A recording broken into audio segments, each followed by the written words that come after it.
Aquele que cria não fica esperando uma oportunidade, culpando as circunstâncias, o destino ou os deuses.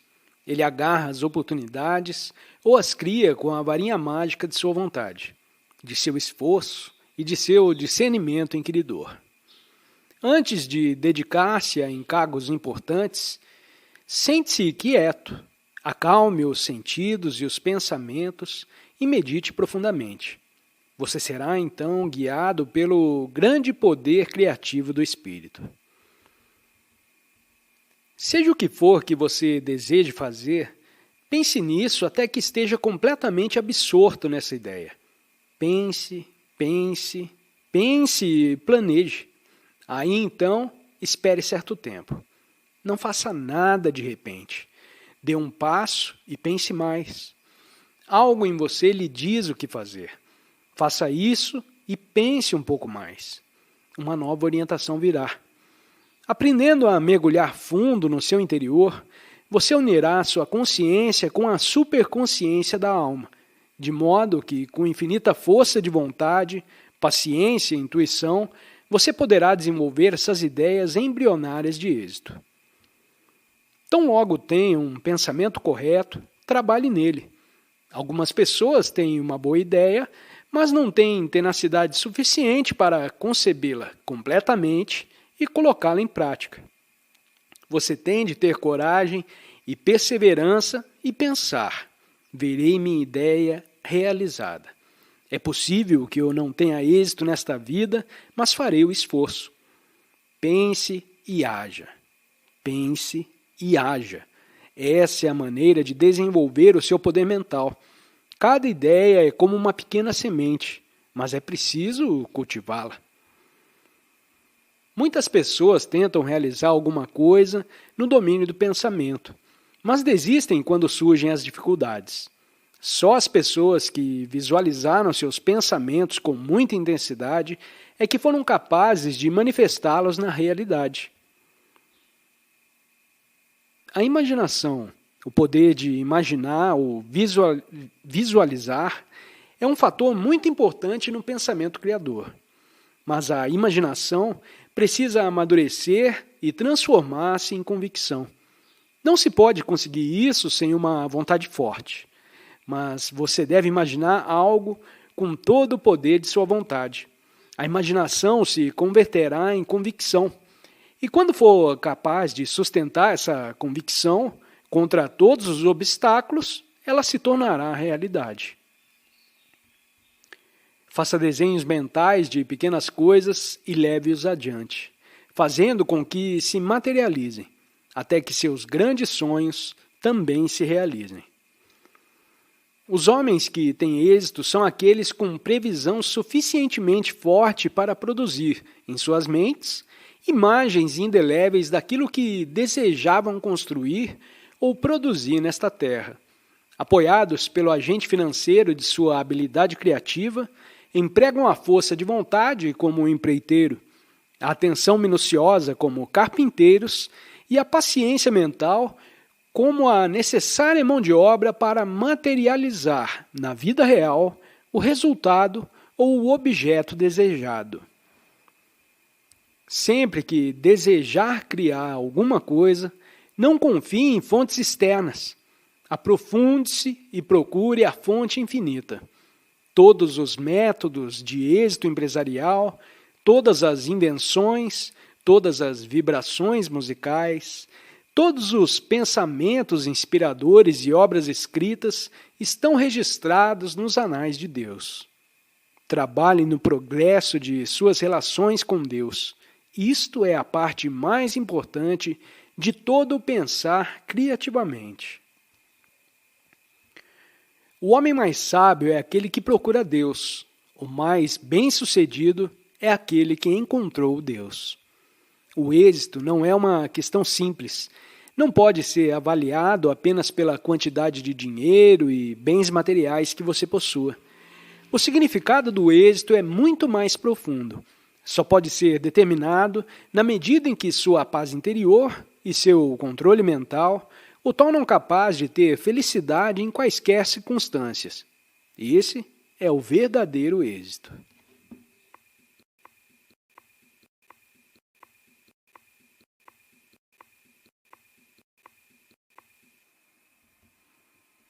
Os melhores professores jamais o aconselharão a ser negligente, mas lhe ensinarão a ser equilibrado. Sem dúvida, você tem que trabalhar para alimentar e vestir o corpo. Mas se permitir que um dever seja contraditório com o outro, não se tratará de um verdadeiro dever. Milhares de homens de negócios estão ocupadíssimos em acumular riquezas, se esquecendo de que também estão criando um bocado de doenças cardíacas. Se o dever para com a prosperidade faz esquecer o dever com a sua saúde, deixa de ser um dever. A pessoa deve envolver-se de maneira harmoniosa. É inútil dedicar atenção especial para cultivar um corpo maravilhoso se ele abrigar um cérebro de tolo. A mente também precisa ser desenvolvida. E se você tem saúde perfeita, prosperidade e conhecimentos intelectuais, e mesmo assim não é feliz, isso significa que ainda não alcançou êxito em sua vida. Quando puder verdadeiramente dizer, sou feliz e ninguém pode me roubar essa felicidade, você será um rei. Terá encontrado a imagem de Deus dentro de você. Outra característica do êxito é que não apenas trazemos resultados harmoniosos e benéficos a nós mesmos, mas também compartilhamos esses benefícios com os demais. A vida deveria ser principalmente serviço. Sem esse ideal, a inteligência que Deus lhe deu não está se dirigindo a seu objetivo. Quando, ao servir, você esquece o pequeno ego, sente o grande eu do espírito. Assim como os raios vitais do sol nutrem a todos, você deve espalhar os raios da esperança no coração dos pobres e dos abandonados, despertar coragem no coração dos que perderam ânimo e ligar de novo a força no coração dos que se julgam fracassados. Quando você compreende que a vida é uma alegre batalha pelo dever e ao mesmo tempo um sonho fugaz, quando você se impregna com a alegria de tornar os outros felizes, lhes oferecendo gentileza e paz, aos olhos de Deus, sua vida é um êxito. Qualquer trabalho realizado com espírito correto traz a vitória sobre você mesmo. O que conta é a atitude com que você trabalha. A preguiça mental e o trabalho de má vontade estragam o indivíduo. Frequentemente as pessoas me perguntam, como é que o senhor consegue fazer tantas coisas? É porque faço tudo com o maior prazer e com o espírito de servir. Interiormente estou com Deus o tempo todo. E embora dormindo muito pouco, sempre me sinto bem porque cumpro meus deveres com a atitude correta. É um privilégio servir. A falta de disposição mental para o trabalho vem acompanhada de apatia e falta de energia. Entusiasmo e boa vontade vão de mãos dadas com novos suprimentos de energia. Baseado nesses fatos, podemos entender a sutil relação existente entre vontade e energia. Quanto maior a vontade, mais inesgotável é a energia. Se o seu trabalho na vida é humilde, não fique pedindo desculpas por isso. Orgulhe-se, pois está cumprindo o dever que lhe foi designado pelo Pai. Ele precisa de você no lugar específico em que você está. As pessoas não podem todas desempenhar o mesmo papel. Enquanto trabalhar para agradar a Deus, todas as forças cósmicas virão harmoniosamente em seu auxílio. Aos olhos de Deus, nada é grande ou pequeno. Se não fosse pela sua exatidão, ao construir o pequenino átomo, poderiam os céus ostentar as orgulhosas estruturas de Vega ou Arcturo? Diferenças entre importante e sem importância são com certeza desconhecidas ao Senhor. Senão, pela falta de um alfinete, o cosmos desabaria. Procure fazer as pequenas coisas de maneira extraordinária. Você deve progredir. Procure ser o melhor em sua profissão. Expresse o poder ilimitado da alma em tudo o que fizer. Você precisa permanentemente originar e produzir novos êxitos e não tornar-se um autômato. Todo trabalho purifica se executado com a motivação correta.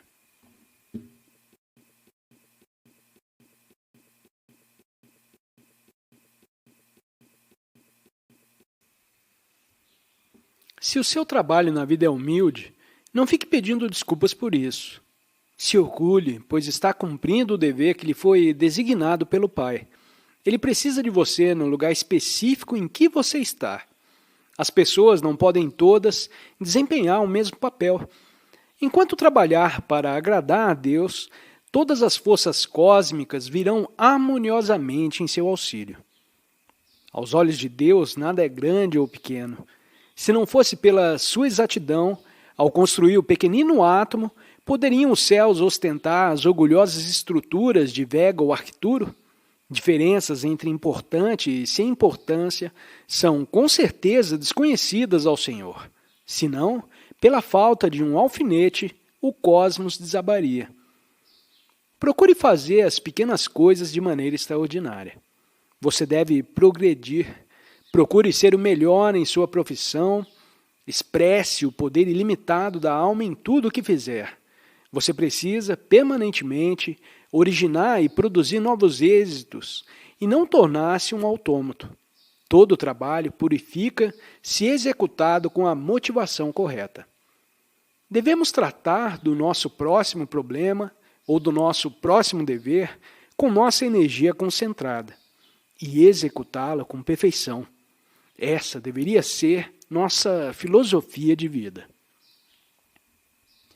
Por meio da perseverança, cultivando a originalidade criativa e desenvolvendo seus talentos através do ilimitado poder de Deus, proveniente da comunhão diária com Ele na meditação profunda, por meio do uso de métodos comerciais honestos, da lealdade ao seu empregador, pensando nos negócios dele como se fossem seus, e ao cultivar uma sintonia intuitiva com o seu superior e imediato ou com o proprietário da empresa e com o seu empregador cósmico, Deus, você será infalivelmente capaz de agradar seu empregador no trabalho e seu empregador divino.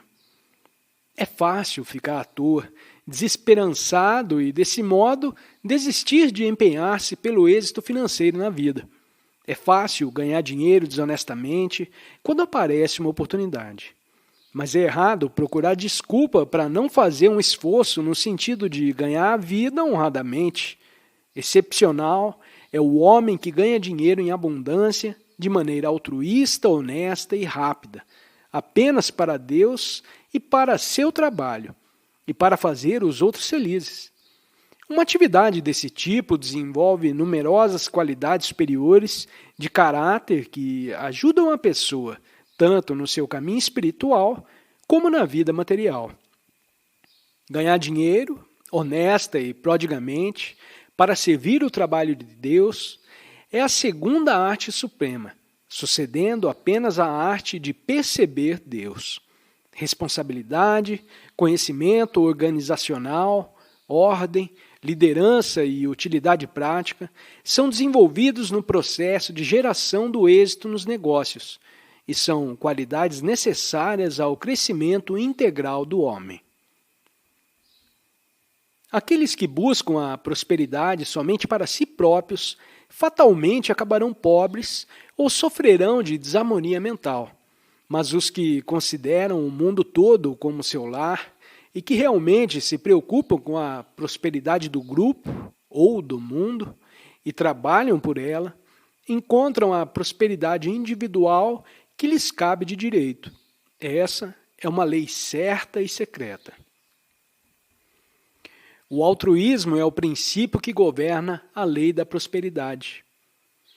Nada possuo, no entanto, sei que, se estivesse com fome, haveria milhares de pessoas nesse mundo que me alimentariam, porque dei muito a milhares delas.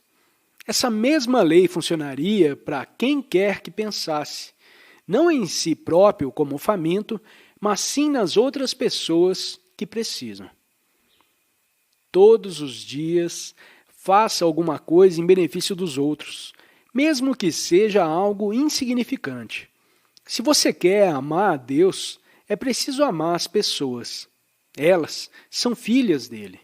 Você pode ser prestativo no plano material, dando aos que precisam, e no plano mental, dando conforto aos sofredores, coragem aos temerosos, amizade divina e apoio moral aos fracos.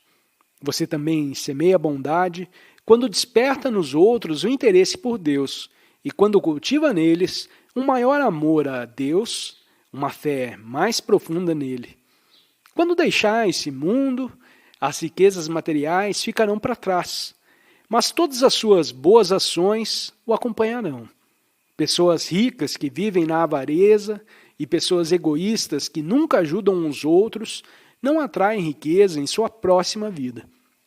No entanto, os que distribuem e compartilham, quer tenham muito, quer tenham pouco, atrairão a prosperidade.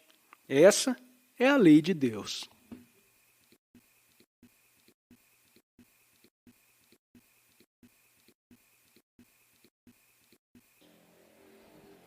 Pense na abundância divina como uma poderosa chuva refrescante. Você a receberá de acordo com a vasilha que tiver nas mãos. Se tiver uma pequena xícara, receberá apenas essa quantidade. Se tiver uma tigela, ela se encherá. Com que tipo de receptáculo você está pronto para receber a abundância divina? Talvez sua vasilha esteja defeituosa. Se assim for, conserte-a lançando fora o medo, o ódio, a dúvida e a inveja, e depois lave-a com as águas purificadas da paz, da tranquilidade, da devoção e do amor. A abundância divina obedece à lei do serviço e da generosidade. Dê e receberá. Dê ao mundo o que de melhor tiver, e o que houver de melhor voltará a você. A ação de graças e o louvor abrem em sua consciência caminho para que o crescimento e os suprimentos espirituais venham a você. O Espírito se infunde em manifestação visível tão logo seja aberto um canal através do qual ele possa fluir. Aos homens que meditam em mim, como o que é verdadeiramente deles, sempre unidos a mim em ininterrupta adoração, eu atendo suas necessidades e faço com que seus ganhos sejam permanentes, que são fiéis ao seu Criador, percebendo-o em todas as diversas fases da vida. Acabam descobrindo que ele está tomando conta de suas vidas, mesmo nas menores minúcias, e que, com previsão divina, aplana seus caminhos. Essa estrofe do Gita nos lembra as palavras de Cristo. Mas buscai primeiro o reino de Deus e a sua justiça, e todas essas coisas vos serão acrescentadas. Viverei com perfeita fé no poder do bem onipresente para trazer a mim o que eu precisar no momento certo. Dentro de mim está o infinito poder criador. Não irei para o túmulo sem ter realizado alguma coisa. Sou um homem-deus, uma criatura racional. Sou o poder do Espírito, a fonte dinâmica de minha alma, e criarei revelações no mundo dos negócios, no campo do pensamento e da sabedoria. Eu e meu Pai somos um. Posso criar tudo o que deseje, tal qual o meu Pai Criador. Ó Pai, almejo prosperidade, saúde e sabedoria imensuráveis, não de fontes terrenas, mas de tuas generosas mãos, todo-poderosas que tudo possuem. Não serei um mendigo pedindo prosperidade, saúde e conhecimentos mortais e ilimitados. Sou teu filho, e como tal exijo sem limitações a herança de filho divino, parte de tuas riquezas ilimitadas. Pai, eis minha oração. Não me importa o que possua permanentemente, mas me dê o poder de adquirir à vontade o que quer que seja que eu necessite diariamente. Tranquilidade é o estado ideal com o qual deveríamos receber todas as experiências da vida. O nervosismo é o oposto da tranquilidade, e o seu predomínio hoje em dia faz dele algo muito próximo a uma epidemia mundial. Só aqueles que desfrutam de harmonia em suas almas conhecem a harmonia que permeia toda a natureza. Quem quer que não tenha essa harmonia interior, sente também sua falta no mundo. A mente caótica vê o caos em toda parte. Como pode alguém saber como é a paz se nunca a provou? Aquele que tem paz interior, entretanto, pode permanecer nesse estado até em meio às discórdias que haja no seu exterior. Quando você se preocupa, uma estática passa por seu rádio mental. A canção de Deus é a canção da tranquilidade. O nervosismo é a estática. A tranquilidade é a voz de Deus falando a você pelo rádio de sua alma. A tranquilidade é o alento vivo da imortalidade de Deus em você. Tudo o que você faça deve ser feito em paz. Eis o melhor remédio para o seu corpo, sua mente e sua alma. Eis a maneira mais sublime de viver. A paz é o altar de Deus, a condição na qual a felicidade existe. Se você mantiver sua mente na resolução de jamais perder a paz, poderá atingir a divindade.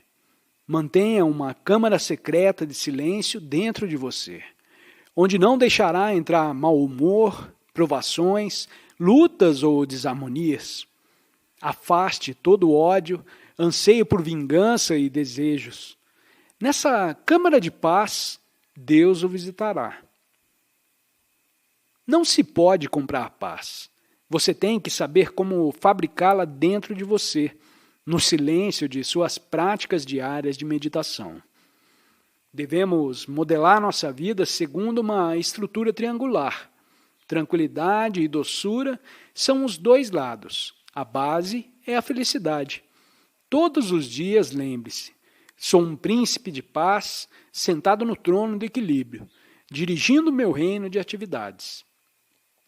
Atue uma pessoa rápida ou vagarosamente, na solidão ou nas agitadas aglomerações humanas, ela deve centrar-se na paz e no equilíbrio.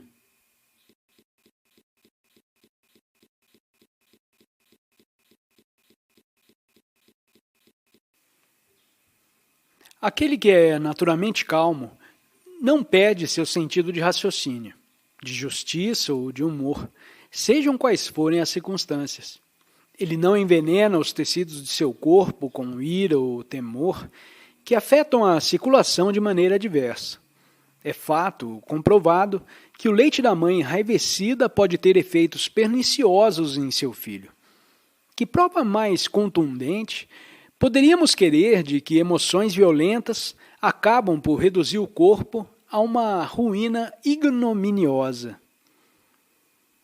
Demorar-se com indulgência em pensamentos de medo, raiva, melancolia, remorso, inveja, tristeza, ódio, descontentamento ou preocupação o tempo todo e a falta de condições para uma vida normal e feliz, tais como alimentação correta, exercícios adequados, ar puro, sol, trabalho agradável e um propósito na vida, originam moléstias nervosas.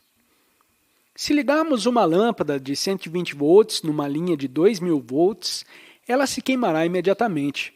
Analogamente, o sistema nervoso não foi feito para suportar a força destrutiva da emoção intensa ou de persistentes pensamentos e sentimentos negativos. O nervosismo pode, no entanto, ser curado. O paciente precisa estar disposto a analisar sua moléstia e eliminar as emoções desintegradoras e os pensamentos negativos que pouco a pouco o estão destruindo. A análise objetiva dos problemas da própria pessoa e a manutenção da calma em todas as situações da vida curarão o caso mais crônico de nervosismo. A vítima do nervosismo precisa compreender seu próprio caso e refletir sobre o erro consistente do seu modo de pensar, que é responsável pelo seu desajustamento à vida. Em vez de se afobar num estado de excitação emocional, Para chegar a algum lugar e depois ser incapaz de apreciá-lo quando chega, porque está agitado, procure ser mais tranquilo.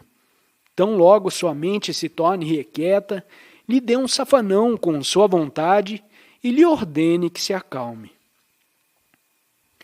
A excitação perturba o equilíbrio nervoso, enviando energia excessiva a algumas partes do corpo em detrimento de outras, que não recebem sua cota normal. Essa falha na distribuição adequada da força nervosa é a causa única do nervosismo. Um corpo relaxado e calmo é um convite à paz mental. Pelo comando da vontade, dirija a energia vital para inundar o corpo ou alguma parte do corpo. Sinta a energia vibrando ali, energizando e revitalizando. Relaxe e sinta. Relaxe, atenção e sinta o formigamento reconfortante da nova vida e da nova vitalidade na área recarregada. Sinta que você não é o corpo.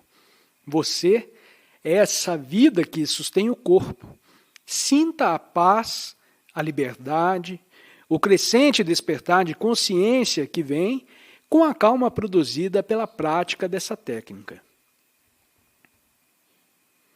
Quando tiver paz em cada movimento de seu corpo, paz em seu pensamento, em sua força de vontade, paz em seu amor e paz e Deus em suas ambições, lembre-se, você uniu Deus à sua vida.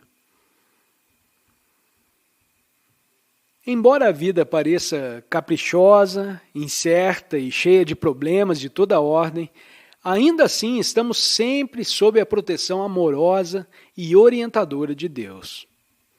Não faça um escarcéu a respeito de coisa alguma.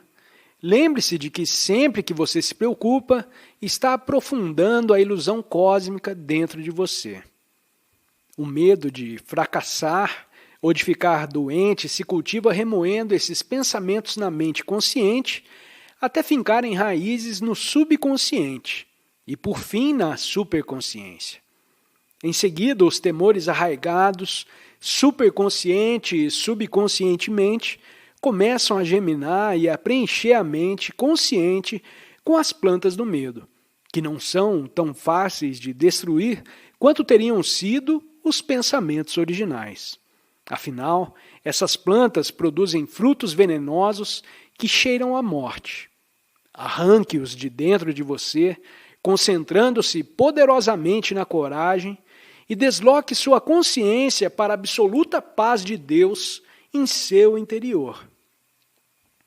Seja qual for seu temor, desvie sua mente dele e entregue o caso a Deus. Tenha fé nele. Muito do sofrimento se deve apenas às preocupações. Por que sofrer agora se a doença ainda não chegou? Uma vez que a maioria das nossas doenças é provocada pelo medo, se você o abandonar, estará imediatamente livre. A cura é instantânea. Todas as noites, antes de dormir, faça a seguinte afirmação: O Pai Celestial está comigo e estou protegido. Mentalmente envolva-se com o Espírito. Você sentirá sua maravilhosa proteção.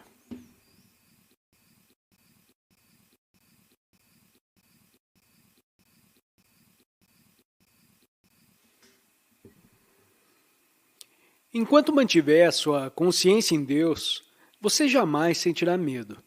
Todos os obstáculos serão superados pela coragem e pela fé. O medo vem do coração. Se alguma vez você se sentir tomado de pavor, de alguma doença ou de acidente, deve inspirar e expirar profunda, lenta e ritmicamente várias vezes, relaxando a cada respiração. Isso ajuda a normalizar a circulação. Se o seu coração estiver realmente calmo, você não poderá sentir qualquer medo.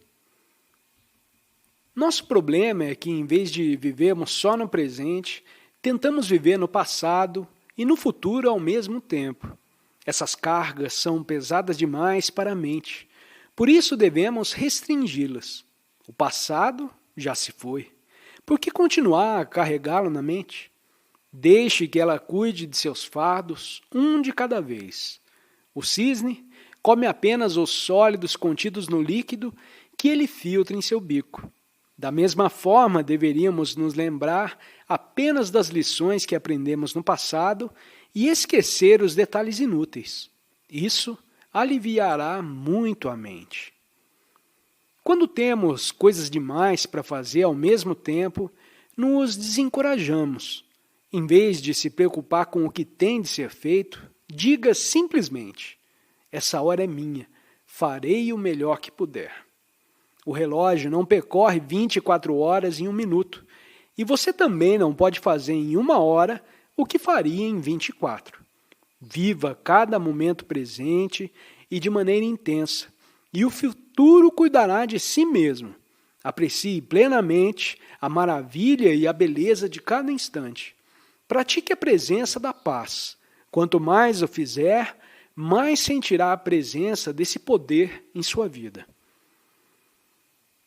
O prazer do homem moderno está em obter mais e mais, não se importando com o que acontece aos outros. Mas não seria melhor, bem melhor, viver com simplicidade, sem muito luxo e com menos preocupações? Não há prazer algum em se ocupar tanto a ponto de não poder aproveitar o que tem. Tempo virá em que a humanidade começará a abandonar essa consciência da necessidade de tantos bens materiais. Maior segurança e mais paz serão encontradas na vida simples. Se estiver sempre emitindo cheques, sem nada depositar na sua conta bancária, você acabará sem dinheiro. O mesmo acontece com a sua vida.